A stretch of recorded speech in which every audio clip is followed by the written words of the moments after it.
يحكى أن الروائي إرنست هيمنغواي جلس ذات يوم مع أصدقائه حول طاولة الغداء، وادعى أن بإمكانه كتابة قصة كاملة في 6 كلمات فقط. فإن تأكد الأصدقاء من صحة ادعائه، فعلى كل فرد أن يعطيه 10 دولارات.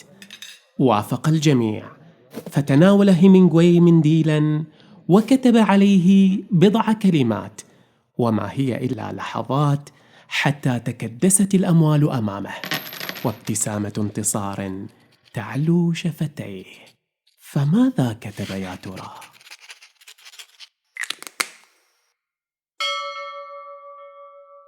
أهلاً بكم في بودكاست ساقية. أنا محمد، ويسعدني أن نتفكر معاً ها هنا. No writer who knows the great writers who did not receive the prize can accept it other than with humility. إن المقدرة الكتابية لهيمنغواي ليست محل تساؤل، فقد نال جائزة نوبل عام 1954 عن روايته الشهيرة العجوز والبحر. غير أن الأمر مختلف هنا، ففي الرواية السابقة كانت أمامه عشرات الصفحات يدون فيها قصة مكتملة الأركان، لكن رهانه مع أصدقائه يرغمه على استخدام 6 كلمات فقط. دعونا نرى ما فعل أولاً. هذا ما كتبه هيمنغواي: للبيع حذاء طفل لم يلبس أبداً. هل عثرت على قصة مؤثرة؟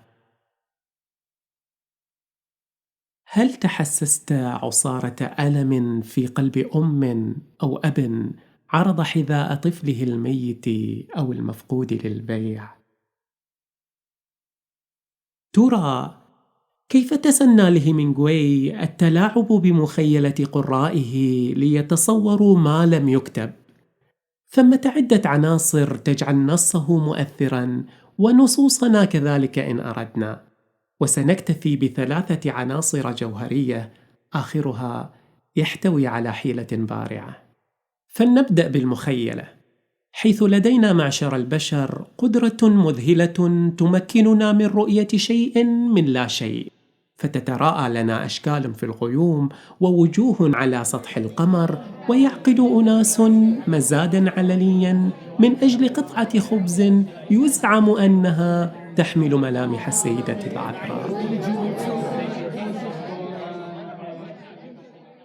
الأمثلة السابقة تتكئ على أحد أصناف الخيال، والذي يشكل ظاهرة نفسية تعرف بباريدوليا، إذ تحفزنا رؤية شيء ما إلى تخيل شيء آخر مألوف لنا رغم عدم وجوده في الأرجاء. أما في قصة هيمنغواي فقد حفز خيالنا لنملأ الفجوات في القصة كل بحسب تجاربه، وتحولت ال6 كلمات ربما إلى 16، وقمنا بتخيل أم أو أب، وتوهمنا وجود موت أو فقد رغم أن المعاني الحرفية لا تدل على ذلك، وأصبحنا قراء إيجابيين مشاركين في صياغة القصة الكبسولة، لا مجرد متلقين سلبيين، لأن الكاتب تعمد إنشاء نصه على جسر غير مكتمل، ولا يمكننا عبوره إلا عبر ترميمه بألواح من صنعنا، وهو الأساس لنجاح هكذا نوع من القصص القائمة على الاقتصاد اللفظي، والمسمات فلاش فيكشن، والتي اصطلح عليها في العربية بقاف قاف جيم، أو قصة قصيرة جدا. ساقية. العاطفة هي العكاز الثاني الذي تسير به القصص والروايات، وأي نص مؤثر، فكل ما لم يدغدغ المشاعر يكتب له الاندثار. ما الذي جعل مثلثا صغيرا من الخبز المحمص بالجبن يباع في مزاد علني في موقع إيباي بمبلغ 28,000 دولار؟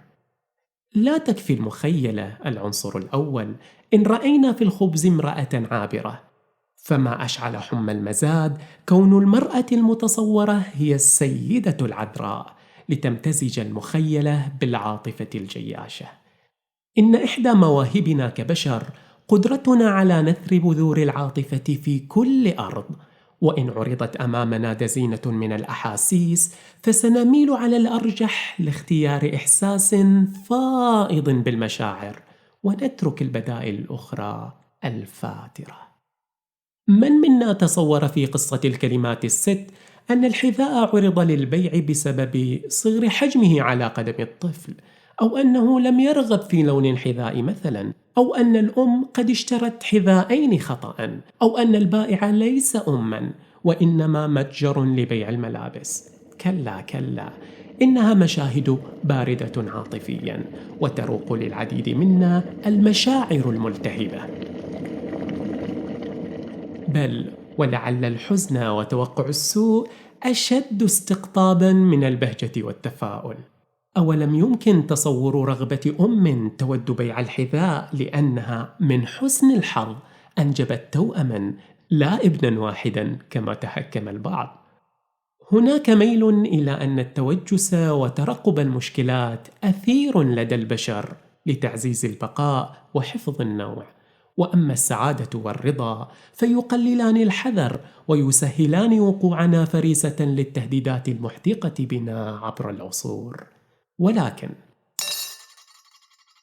من المحتمل أن يجادل أحد في كون طريقة أداء القصة هي التي دفعت به إلى جانب قصصي حزين، أمر لا يخلو من وجاهة، إلا أن هيمنغواي كتبها لأصدقائه على منديل طعام، ومع هذا تحقق الأثر، وهو ما يقودنا إلى العنصر الثالث والأخير.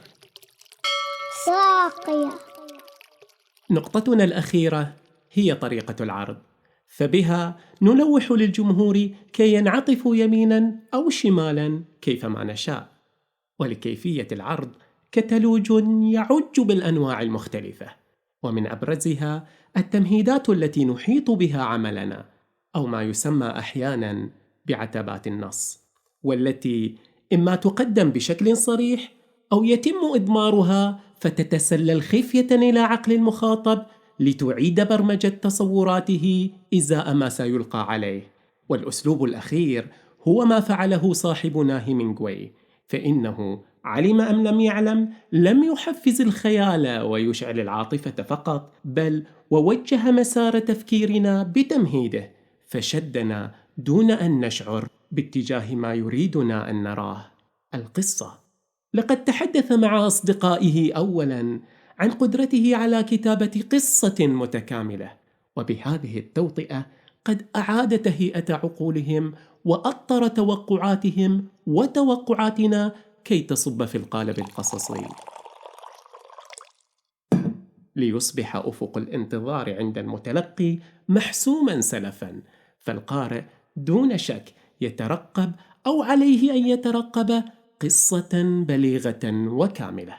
لماذا؟ بسبب التنبيه الذي تلقاه باكرا. وبعد أن تم تأطير القراء لن يتعذر عليهم العثور على حادثة واقعية لموت طفل يمكن الاعتقاد بأن الكاتب يحيلهم عليها. وعليه لقد لعبت طريقة العرض دورا هاما هنا، ولو نزعنا قولبة هيمنغواي والتمهيد الذي سيجنا به لما حققت كلماته ذات الأثر على الأرجح، وقد تصبح مجرد إعلان تجاري كما توصل بعض المحققين. انتهينا، وبقي القول أنه قد راج في الأوساط البحثية مؤخرا عدم إمكانية التحقق من صحة القصة المنسوبة لهيمنغواي. وأيا كان، تبقى العوامل الثلاث جوهرية في أي نص مؤثر، أما كيف نوظفها عمليا بأسلوب جذاب فهذه حصتكم من التفكير كي لا تؤخذ منكم في يوم ما 10 دولارات. إلى أن نلتقي، ابقوا بخير يا أصدقاء.